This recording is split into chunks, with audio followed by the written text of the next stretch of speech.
като например първия Common Rail дизел. Това е първия Common Rail сериен автомобил.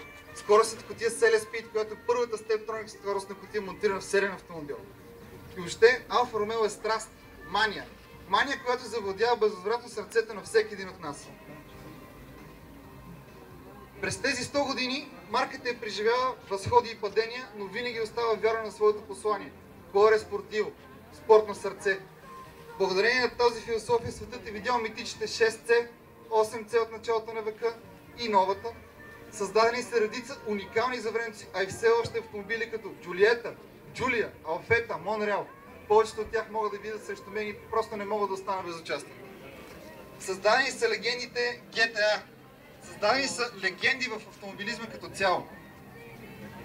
За Алфа Ромео са работили имена като дизайнерско студио Пинифарина, студио Бертоне, Джорджето Дюджеро, споменатия вече Енцо Ферари.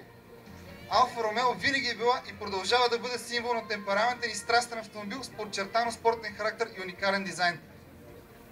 Това бяха нещата, които съм си написал. А сега ще ви кажа нещо, което не съм написал. Не можете да си представите какво удоволствие да застане човек тук, да види над 300 алфи събрани на едно място, само един репатрак. И никой да не говори за това колко харчи, колко масло харчи, колко се троши, колко пари даваме по тях, как има и по-евтини, има и по-хубави автомобили. И всеки един от нас да е горчив, защото днес е част от това събиране. Благодаря ви много!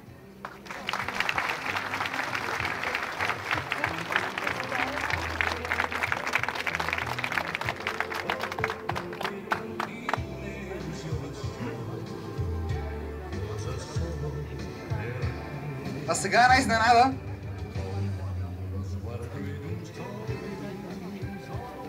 Нашия специален гост днес